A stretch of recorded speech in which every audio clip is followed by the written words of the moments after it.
শ্রদ্ধা নিবেদন করছি। জালিমদের হাতে যারা নিহত হয়েছেন, ঈমান নিয়ে দুনিয়া থেকে যারা বিদায় নিয়েছেন, দেশ এবং জাতির প্রতি ভালোবাসা, দেশ প্রেমকে পুঁজি করে যারা সমান্তরে লড়াই করে দুনিয়া থেকে বিদায় নিয়েছেন, মহান মনিবের দরবারে দোয়া করি আল্লাহ তাদেরকে মর্যাদাশীল শহীদ হিসেবে কবুল করুন। যারা আহত হয়েছেন, পঙ্গু হয়েছেন, মহান রব্বুল আলামিনের দরবারে দোয়া করি আল্লাহ তাআলা তাদেরকে সুস্থতার নিয়ামত দান করুন। দেশে প্রবাসে সমান তালে স্বৈরাচারের হাত থেকে দেশ এবং জাতিকে মুক্ত করার জন্য যারা লড়াই করেছেন, আমি আমার প্রিয় সংগঠনের পক্ষ থেকে, বাংলাদেশের শান্তিকামী মুক্তি পাগল জনগণের পক্ষ থেকে তাদের সকলকে অভিনন্দন জ্ঞাপন করছি। সম্মানিত ভাইয়েরা, সম্ভবত পর্দার আড়ালে মা বোনেরা আছেন, এই দেশ আমাদের সবার, এটি আল্লাহ তাআলার দান। এই দেশ দফায় দফায় সাগর সাগর রক্তের বিনিময়ে বারবার মুক্তির জন্য আহাজারি করেছে। ৪৭-এ, ৭১-এ, আবার ২৪ সালে কোন জাতি, আমি জানি না তাদের নিজেদের মুক্ত স্বাধীন অধিকারের জন্য এত রক্ত এত দফায় দিয়েছে কিনা আমি জানি না। আল্লাহ তাআলার দরবারে দোয়া করি আল্লাহ তাআলা এই জাতির লড়াকু এই সৈনিকদের সমস্ত ত্যাগকে কবুল করুন। তালে যুদ্ধ করেছে নারীরা, পুরুষরা, যুদ্ধ করেছে ১.৫ মাসের শিশুরা। ২৫ তারিখ যে নতুন স্বাধীনতা বাংলাদেশের মানুষ লাভ করেছে, তার মাত্র ২ দিন আগে উত্তরায় এক মা ১.৫ মাসের শিশুকে কোলে নিয়ে তিনি রাস্তায় চলে এসেছিলেন। পুলিশ সামনে মুখ পেতে দাঁড়িয়েছিলেন। সাংবাদিকরা বলেছে, মা তুমি সরে যাও, তোমার এই কচি বাচ্চাকে নিয়ে তুমি এখানে থাকো না। সে বলেছে, আমার তো কোনো বড় বাচ্চা নাই, আমার পরিবারে তাইলে কি কোনো শহীদ হবে না? আমি এই বাচ্চা নিয়ে শহীদ হওয়ার জন্য এখানে এসেছি। আমি আমার এবং আমার বাচ্চার শাহাদাতের বিনিময়ে জাতি মুক্ত হয়েছে, স্বাধীন হয়েছে, আমি দেখতে চাই। আল্লাহু আকবার, আল্লাহু আকবার। আল্লাহ যে জাতির মধ্যে এই ধরনের মা সৃষ্টি করেছেন, আমরা দোয়া করি আল্লাহ তাআলা সেই জাতির মায়েদের পেট থেকে সন্তান সৃষ্টি না করে আল্লাহ যেন যোদ্ধা সৃষ্টি করে দেন। সম্মানিত ভাইয়েরা, অতীতের বঞ্চনা কষ্টের দিকে ফিরে যাব না, এর সাক্ষী এদেশের জনগণ এবং সারা বিশ্ববাসী। আমরা শুধু এটুকু বলি, এর থেকে গত, আগত, অনাগত আমাদের সকলের জন্য শিক্ষা হয়। জাতির সাথে গাদ্দারি করলে, জাতির সেবক হয়ে আসার ঘোষণা দিয়ে মালিক বনে গেলে কি পরিণতি বরণ করতে হয়, এর থেকে আমরা সারা দেশবাসী যেন শিক্ষা গ্রহণ করতে পারি। যদি আমরা শিক্ষা গ্রহণ করি, আমরা বিশ্বাস করি আগামীতে স্বৈরাচারের, এমন কোনো স্বৈরাচারের জন্ম হবে না যারা ক্ষমতায় থাকা অবস্থায় জনগণের অর্থে কিনা অস্ত্র আর বুলেট জনগণের বুকে ছোড়ার দুঃসাহস করবে। আমরা এমন নতুন কোনো, আজ হোক, কাল হোক, নিকটে হোক, দূরে হোক, এমন কোনো সন্ত্রাসী সরকার দেখতে চাই না। তাহলে কি করতে হবে? বাংলাদেশটাকে এক করতে হবে। 18 কোটি মানুষের 36 কোটি হাতকে এক জায়গায় করতে হবে। বিশ্বকে জানান দিতে হবে দেশ এবং জাতির স্বার্থে আমাদের মধ্যে কোনো বিভাজন নেই। যত বিভাজন রেখা তৈরি করা হয়েছিল সবগুলোকে আমরা পায়ের নিচে ফেলে দিয়েছি। আর আমরা কাউকে জাতিকে বিভক্ত করার সুযোগ দেব না। দলের ভিত্তিতে, ধর্মের ভিত্তিতে, গোষ্ঠীর ভিত্তিতে আমরা কাউকে আর জাতিকে ভাগ করার সুযোগ দেব না। জাতিকে তারাই ভাগ করে যারা জাতির দুশ্মন। জাতির যারা বন্ধু তারা কখনো তার জাতিকে ভাগ এবং বিভক্ত করতে পারে না। এই ক্ষেত্রে আমরা আপোষহীন। আমরা মতলববাজদেরকে জানিয়ে দেব, অতীতে তোমরা যা করেছো এই জাতি আর ভবিষ্যতে তোমাদেরকে তা করতে দিবেন না। আমরা জানিয়ে দেব, এখন থেকে বাংলাদেশের মানুষ কালোকে কালো বলবে, সাদাকে সাদা বলবে। এখানে সাংবাদিক বন্ধুরা এসে এই জগৎ সাক্ষী। সাংবাদিকদেরকে বলা হয় জাতির দর্পণ বা আয়না, মিডিয়াকে বলা হয় জাতির দর্পণ বা আয়না, সাংবাদিকদেরকে বলা হয় জাতির বিবেক। আমাকে একজন সাংবাদিক প্রশ্ন করেছে, আপনাদের বক্তব্য ইদানিং আমরা শুনছি, জাতি আপনাদের বক্তব্য বিবেচনায় নিচ্ছে, এই বক্তব্যগুলো আগে আমরা শুনতে পেলাম না কেন? আমি জবাব দিলাম যে স্বৈরাচাররা আমাদের বক্তব্য জাতির সামনে পেশ করার সুযোগ দেয়নি, তাই আপনারা শুনতে পারেন। আমি তাকে প্রশ্ন করলাম, আজকে আপনার আমাকে ইন্টারভিউ করছেন, গত 15.5 বছর কি একবারও আপনার ইচ্ছা হয়েছিল যে আমার ইন্টারভিউটা করার বা আমাদের দলের কারো ইন্টারভিউ? বলে জি না। আপনারা দেখেছেন বাংলা মিশনের আমার সেই ইন্টারভিউ আপনারা দেখেছেন?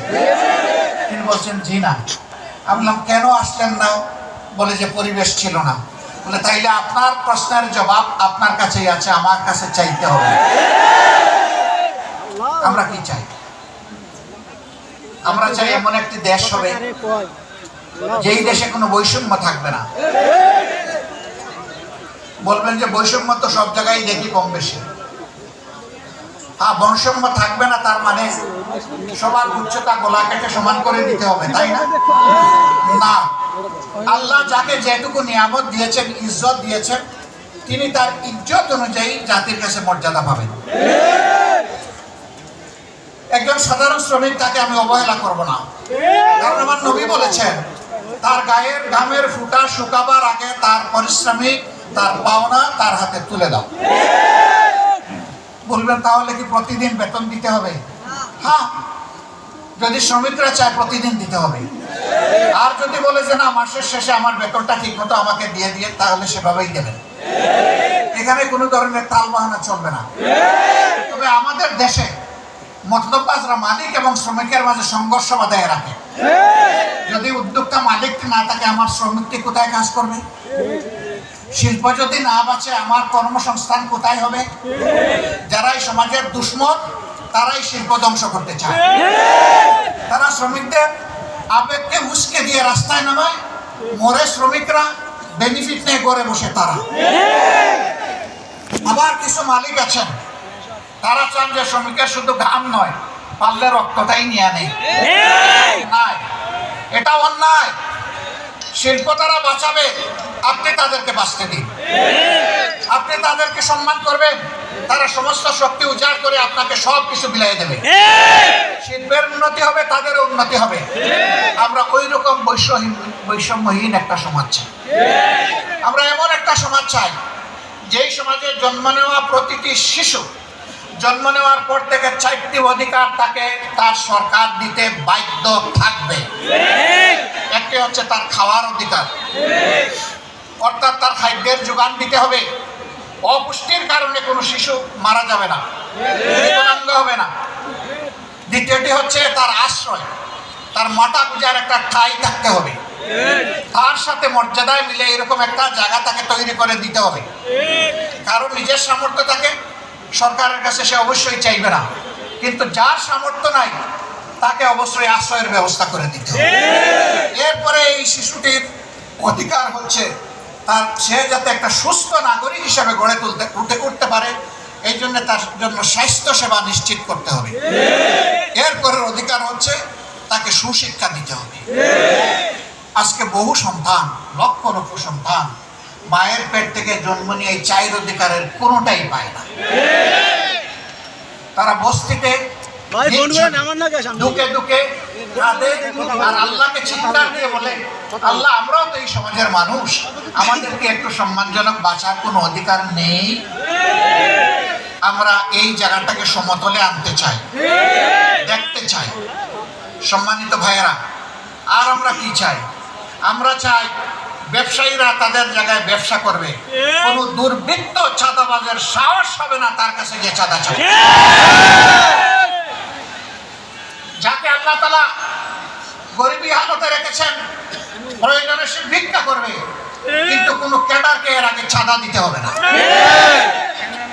সারাদিন ভিক্ষা করবে, শ্রমিক শ্রম দিবে, কর্মচারী কাজ করবে, কর্মকর্তা কাজ করবে, কৃষক মাঠে ফসল ফসাবে, বিকালে যখন সওদা কিনতে যাবে তখন 30 টাকা কেজি দরের পেঁয়াজ 300 টাকা হবে না। বাজারে স্বস্তি থাকবে, সহনীয় দ্রব্যমূল্য থাকবে, যাতে প্রতিটি মানুষ তার সামর্থ্য অনুযায়ী স্বস্তির সাথে বসবাস করতে পারে। তার সামাজিক নিরাপত্তাটা এমন হবে যে সে ঘরের মধ্যে দরজা খুলে হোক বন্ধ করে হোক রাতের বেলা শান্তিতে ঘুমাবে। কোনো দুর্বৃত্ত তার সম্পদ কিংবা ইজ্জত লুণ্ঠন করার দুঃসাহস করবে না। আমরা এমন একটা সমাজ চাই, আমার এমন একটা সমাজ প্রয়োজন যেই সমাজের শিক্ষিত মানুষগুলা কলমের কুচায় কোটি কোটি হাজার কোটি টাকা জাতির কাছ থেকে লুণ্ঠন করবে না। কলম হাতে নিয়ে কলিজা তার থরথর করে কাঁপবে। আল্লাহ আমার হাতে কলম তুলে দিয়েছেন, এই কলমের জায়গায় আমি যদি বেইনসাফি করি, ইয়াউমাত তালাকে মুলাকাতের দিন আদালতে আখিরাতে আল্লাহ আমার কাছ থেকে কড়ায় গন্ডা হিসাব নেবেন, আর আমার জায়গা হবে জাহান্নাম। এই অনুভূতি নিয়ে রাষ্ট্রের সমাজের প্রত্যেকটি শিক্ষিত কর্মচারী কর্মকর্তা ব্যক্তিটি তার দায়িত্ব পালন করবে। আমরা এখন কি দেখি, নির্বাচনের আগে যিনি এমপি ক্যান্ডিডেট তিনি পায়েদেরও বলেন যে আপনারে আমার বাবার মতো লাগে। তারে পায়ে ধরতেছেন, হুশ নাই কারে ধরতেছেন, হয়তো তিনি তার ছেলের বয়সী। বলতেছেন যে আপনার বাড়িতে আসি, আপনার সাথে পরে কথা বলবো, আসেন আপনার বাবার কবরটা আগে জিয়ারত করেন। এই লোকটা বলতেছে আস্তাগফিরুল্লাহ, আমার বাবা তো এখনো জীবিত আছেন, আপনি কবর পাবেন কোথায়? নির্বাচনের সময় গিয়ে বলে যে আপনারে আমার মায়ের পেটের ভাইয়ের মতো লাগে দেখতে। নির্বাচন চলে গেল বলে তুমি কে বেটা? শালার বেটা, এখান থেকে পালাও। এখানে আসছো কেন? কিভাবে আসছো? কে তোমাকে আসতে দিল? বাবা, ওর তো এখন জান বাহির হওয়ার পথ। আমরা ওই রকম ভণ্ড রাজনীতিবিদ চাই না, আমরা চাই উমরি শাসন।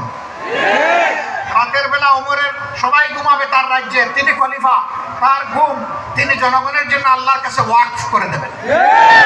রাস্তায় বের হয়ে দেখবেন তার রাজ্যের নাগরিকেরা কে কোন কষ্টে আছে, খুঁজে বের করে পরের দিন সকালে নিজেই তার সমাধান দিবেন হাতে তুলে। আমরা সেই রকম শাসক চাই, গ্রামের মেম্বার থেকে শুরু করে পার্লামেন্ট মেম্বার পর্যন্ত, পিএম থেকে শুরু করে বঙ্গভবনের প্রেসিডেন্ট পর্যন্ত আমরা ওই রকম পদাবির ও দায়িত্বশীল শাসক চাই। এই শাসক হলে আপনারা কি মন খারাপ করবেন? এরকম শাসক চাইলে আমরা সবাই চাই, কিন্তু সবাই চায় না। গরম ভাতে বিড়াল বেজা, গরম ভাত হলে মালিকের ভালো লাগে খাইতে, কিন্তু বিড়ালের যে মুখ পুড়ে। যারা মতলববাজ লুবি লুটেরা তারা এটা চাইবে না, বলবে যে তারা কারা? তারা আপনাদের সমাজের লোক। এই সমাজ থেকেই আপনাকে বাছাই করে নিতে হবে। আল্লাহর আসমান থেকে আল্লাহ ফেরেশতা পাঠাইয়া এমপি এবং গ্রামের মেম্বার বানায় দিবেন না। এই মানুষের মধ্য থেকেই আল্লাহ চান যে মানুষের সমাজের শৃঙ্খলা বিধানের জন্য, ন্যায় বিচার কায়েম করার জন্য আল্লাহ কাউকে না কাউকে দায়িত্ব দেবেন। এখন আদালতে বসে, আমাকে মাফ করবেন, আমি কাউকে কষ্ট দেওয়ার জন্য বলছি না, বাস্তব অবস্থার জন্য বলছি। আদালতে বসে একজন বিচারক যদি ঘুষ খান, আদালতে বসে কোনো বিচারক যদি বলে আমি শপথবদ্ধ রাজনীতিবিদ, তাহলে তার কাছে কি ন্যায় বিচার পাওয়া যাবে? যাবে না। আমরা কোনো শপথবদ্ধ রাজনীতিবিদকে আদালতের বিচারক হিসাবে দেখতে চাই না। একজন সরকারি কর্মকর্তা কর্মচারী তিনি রাষ্ট্রের সেবক, কিন্তু দল গোষ্ঠী কিংবা ব্যক্তির সেবক নন। আমরা এমন কোন কর্মকর্তা কর্মচারী আগামীতে দেখতে চাই না যে যাদেরকে বাধ্য করা হবে রাষ্ট্র জনগণ বাদ দিয়ে গোষ্ঠীর পূজা করার জন্য। এমন একটা দেশ আমাদের সকলের কামনা, সেই দেশটা আমাদেরকেই গড়তে হবে ইনশাআল্লাহ। বাংলাদেশ জামাতে ইসলামী কমিটেড 15.5 বছর ইতিহাসের বর্বরতম নির্যাতন চালানো হয়েছে জামাতে ইসলামের উপর। 1-2 করে 11 জন শীর্ষ নেতাকে হত্যা করা হয়েছে, জুলুম করে বিচারিক হত্যাকাণ্ড ঘটানো হয়েছে। আর সর্বশেষ দুঃখজনক ঘটনার শিকার হয়েছেন আমাদের কলিজার টুকরা আল্লামা দেলাওয়ার হোসেন সাইদ। শহীদ আমিরে জামান মওলানা মতিউর রহমান নিজামী থেকে শুরু করে অধ্যাপক গোলাম আজম রাহিমাহুল্লাহ থেকে শুরু করে যাদেরকে হত্যা করা হয়েছে, আমরা দেখতে চাই এই জগতে সেই হত্যাকারীদের বিচার হয়েছে। হত্যার পরিকল্পনাকারী, মাস্টারমাইন্ড, হত্যা বাস্তবায়নকারী, আদালতে বসে যারা দুষ্ট রায় দিয়েছে তারা, যারা মিথ্যা সাক্ষী দিয়েছে তারা, ইনভেস্টিগেশন করতে গিয়ে যারা নাটক বানিয়েছে তারা, এদের কেউ যেন সেই অপরাধ থেকে রেহাই না পায়। সম্মানিত বন্ধুগণ, শুধু কি আমাদের নেতৃবৃন্দকে আর কর্মীদেরকে হত্যা করা হয়েছে না, এরা গোটা জাতিকে হত্যা করতে চেয়েছিল। সেনাবাহিনীর 57 জন কমিটেড চৌকস দেশপ্রেমিক অফিসারকে নির্মমভাবে ক্ষমতায় আসার মাত্র 2 মাসের ভিতরে হত্যা করা হয়েছে। পিডিআর বাহিনীকে ধ্বংস করা হয়েছে।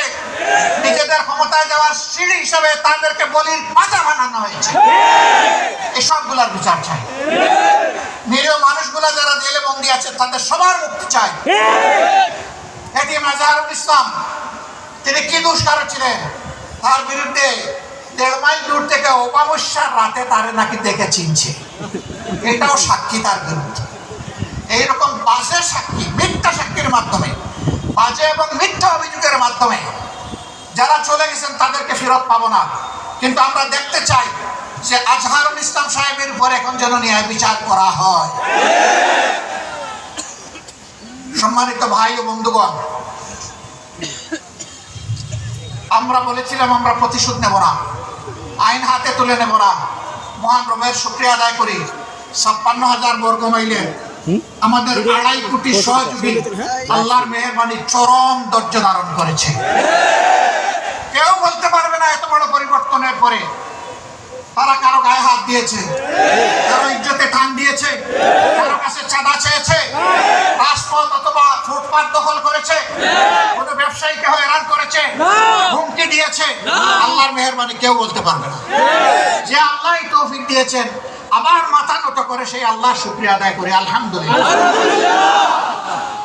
আমরা আমাদের ক্রোধকে পায়ের নিচে ফেলেছিলাম, আল্লাহর কাছে চেয়েছিলাম, আল্লাহ এটা